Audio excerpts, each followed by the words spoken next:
देव ने मारे डांग से देव को पता चला है। ये बात हमारी माता बोलती थी बचपन में, हम लोग समझ नहीं पाते थे। तो अब चिंतन करते हैं तब ये दिमाग में आता है, देव ने मारी है लाठी से देव को पता चला है। आप देखते होइएगा राम के समय में रावण हुआ, कृष्ण के समय में उसका मामा कंस हुआ, उसका भगना भतीजा शिशुपाल हुआ, और दुर्योधन दुशासन तो अलग ही रहा। तो सत्ता में जब बैठा लोग अपनी क्रूरता का हद दिखाया, अपना शासन का एक जो उसके मन में था वह दिखाया। सब दिन संविधान नियम कानून सब दिन था, लेकिन जो जैसा दिखता है वैसा करता है। गंधारी ने धृतराष्ट्र से कहा, हे राजन आप धृतराष्ट्र थे, आपको राष्ट्र से प्रेम करना चाहिए था, और दुर्योधन से घृणा करना चाहिए। आप धृतराष्ट्र थे, आपको राष्ट्र से, गंधारी ने कहा आपको, हे राजन आपको राष्ट्र से प्रेम करना चाहिए और दुर्योधन से घृणा करना चाहिए, लेकिन आपने ऐसा नहीं किया। आज राष्ट्रभक्ति चली गई और हम चार वोट के लिए जातिगत गणना अवश्य है, उसका आधार निकालेंगे, उसका लिंक निकालेंगे, कौन गरीबी में था, कौन शिक्षा में है, उसका क्या पोजीशन है। और चुनाव आने से पहले अपना हम गठबंधन बदल लिए। अगर गठबंधन में रह जाते तो क्या होता सब देख लेते। अब ये लोग संविधान की हनुमान चालीसा नहीं देखे हैं, आज तक हनुमान चालीसा नहीं पढ़े हैं, देखे भी नहीं हैं। पढ़ने के लिए आएगा तब ना आप पढ़िएगा। रामायण की व्याख्या करते हैं, रामायण हनुमान चालीसा नहीं पढ़े हैं। तुलसीदास जी ने 12 ग्रंथ लिखे हैं, हनुमान चालीसा सबसे छोटा ग्रंथ है, प्रथम ग्रंथ है। हर उम्र के लोगों को अलग अलग किताब दिया जाता है। बच्चे को दिया जाता है हनुमान चालीसा, उसके बाद आप 10, 15, 20 वर्ष के हुए तो गीतावली, दोहावली, फिर आप 25 वर्ष के हो गए तो विनय पत्रिका, फिर आप 25-30 वर्ष के हो गए तो रामायण पढ़िए। तो हर उम्र के 12 ग्रंथ तुलसीदास ने लिखा। तो हम हनुमान चालीसा भी नहीं पढ़े, रामायण की व्याख्या करना शुरू कर दिए, रामायण को जलाना शुरू कर दिए। क्यों? तो आप ये दिखा रहे हैं हम संविधान कानून को नहीं मानते हैं, हम राष्ट्र नीति को नहीं मानते हैं, हम देशभक्ति को नहीं मानते हैं, हम दुर्योधन और दुशासन रावण का जो शासन था उसको हम अध्ययन किए हैं। मार्क्स और लेनिन का इतिहास आप पढ़ा होगा। चाइना, रूस, हिटलर, मुसोलिनी, ये लोग उसी का आदर्श लेकर के चलते थे। अंत देख लिए, देख रहे हैं।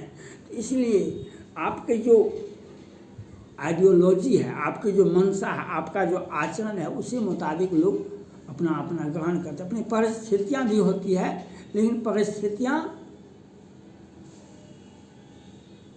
से अधिक आपका जो अंतःकरण है।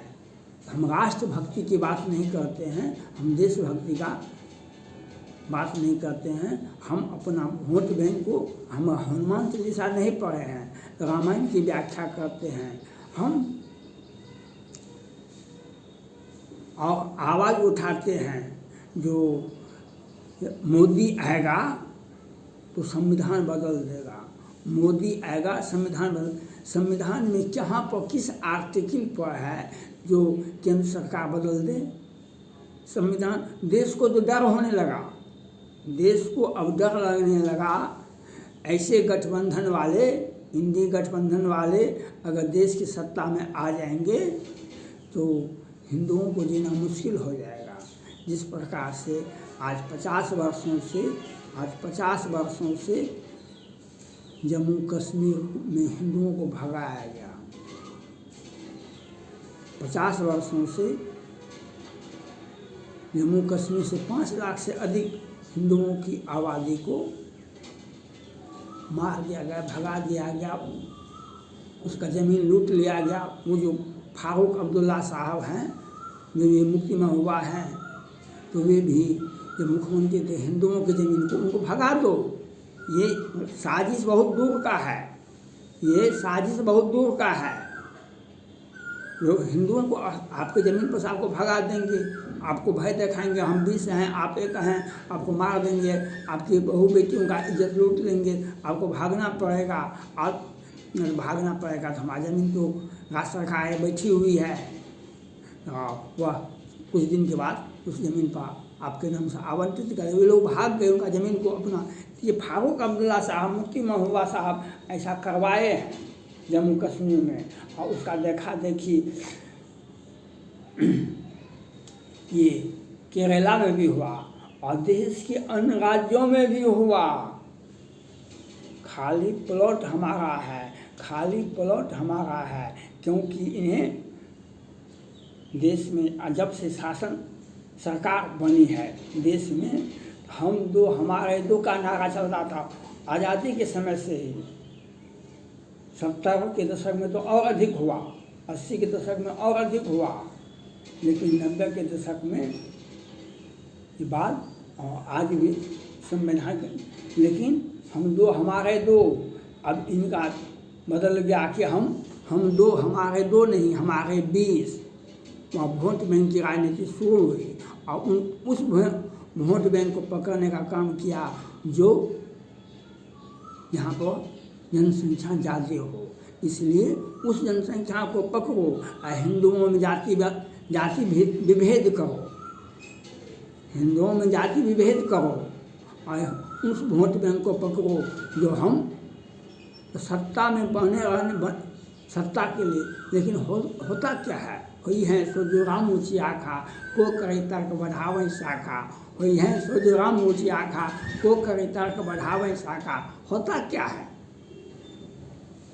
ये देश आपका नहीं है, ये देश, ये जनता, ये मानव जाति राम कृष्ण बुद्ध ईसा मोहम्मद पैगंबर का है।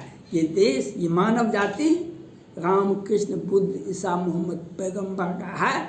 उनके सृजन को अगर तुमने कष्ट किया तो तुम्हारा हर्ष वह होगा जो रावण का हुआ, जो रावण का हुआ, जो दुर्योधन और दुशासन का हुआ, जो कितने को कुचल दिया, जो कंस और शिशुपाल का हुआ, तो वो होगा आपका भी, वो होगा आपका भी।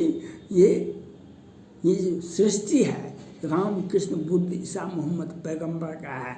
आइए 4 दिन के लिए गद्दी पर बैठते हैं। अब देश को डर लग रहा है कहीं इंडी गठबंधन देश में बैठ जाए, जिससे राज्य में बैठ जाइए। देख लिए अभी ममता बनर्जी क्या करवाई है, पूरे राज्य में हिंसा का वातावरण बनाया। वहाँ के रोहिंग्याओं ने, ये बांग्लादेशियों को बुला करके ममता बनर्जी ने वहाँ पर हिंदुओं को मारने का, भगाने का, वोट डालने से रोकने का पूरा व्यवस्था किया ममता बनर्जी। केंद्र सरकार को तभी से चुनौती मिल रही थी, लेकिन ये ठोस कदम, ठोस कार्रवाई गृह मंत्री अमित शाह जी नहीं किए और सुप्रीम कोर्ट भी, हाई कोर्ट ने ढुलमुल नीति अपनाए। इसलिए ये संविधान का निर्वाचन आयोग ने दिशा निर्देश भी दिया, लेकिन वो हुआ जो नहीं होना चाहिए। कितने लोग मारे गए, कितने लोग घायल हुए, कितने लोगों को, और कितना आगे होगा यह तो अब देश को डर लगने लगा, हिंदुओं को डर लगने लगा। ये आप जब आतंकवाद को बढ़ावा प्रोटेक्शन देते हैं जिहादियों को, लेकिन अंत तो बहुत खराब होता है। केजरीवाल जी प्रधानमंत्री के सबसे योग्य इंडी गठबंधन में एक ही व्यक्ति हैं, केजरीवाल जी, जो दिल्ली में भी सत्ता में हैं, पंजाब में भी सत्ता में हैं, और गुजरात में भी, और उत्तर प्रदेश में भी। उसके सोमनाथ भारती जी आए थे, कहा कि मोदी को हटाएंगे, मोदी को हटाएंगे। पूरे देश से बेचारा का दुर्भाग्य,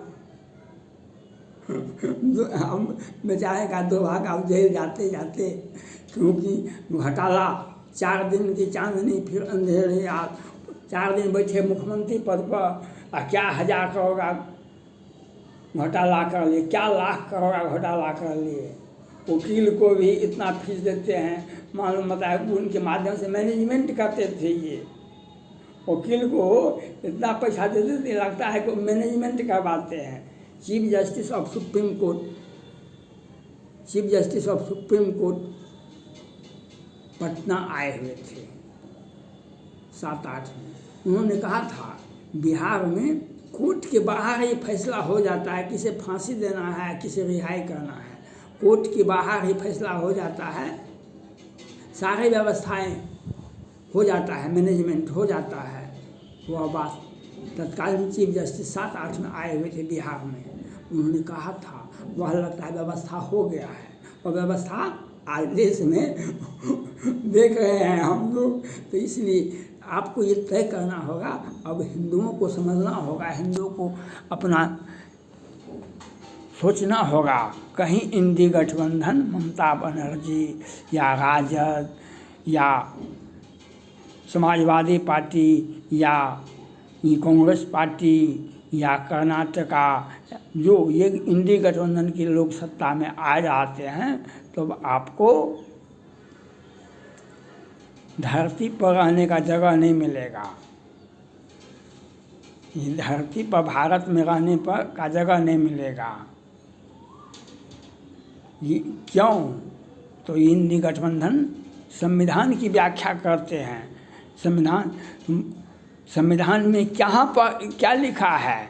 जो जाति, धर्म, संप्रदाय के आधार पर सरकार चलेगी, जाति, धर्म, संप्रदाय के आधार पर सरकार चलेगी, ये संविधान में लिखा हुआ है।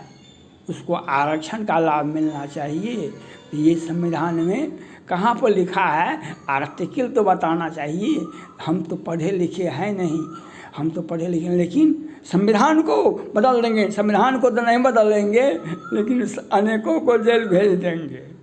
संविधान को तो नहीं बदलेंगे, सत्ता तो आ गया मोदी का, लेकिन अनेकों को जेल भेज देंगे। ये लोग परलोक सुख सुमृत नाम तुम्हारा, ये लोग परलोक सुख सुमृत नाम तुम्हारा। जो कर्मण्यवादी का रास्ते माँ फलेषु कदाचनम, दुख सुख कर को नहीं दाता, कर्म शुभाशु दे विधाता। आपको ये समझना पड़ेगा, आपका कर्म ही आपको जेल गेट तक ले जाता है। आपका कर्म ही, आपकी वाणी ही आपको कुचक में फंसाता है, और आपका कर्मा ही आपको दिखाता है। आपका निज अनुभव अब कहूँ खगेशा, बिनु हरि भक्ति निमित्त ही जीवन के केर कलेसा। जो संविधान का आरोप लगाते थे मोदी आएगा तो संविधान बदल देगा, ये तो संविधान को खुद बदल के बैठे हुए हैं। ये संविधान को खुद इंडी गठबंधन बदल के बैठे हुए हैं। इनको दुर्भाग्य है इनके साथ, ये सत्ता में कभी आने वाले नहीं हैं। भारत की जनता की जय हो, भारत की जनता की जय हो। इंडी गठबंधन कभी सत्ता में नहीं आएगा, इसलिए मोदी पर भरोसा करें, मोदी को वोट दें। थैंक्स।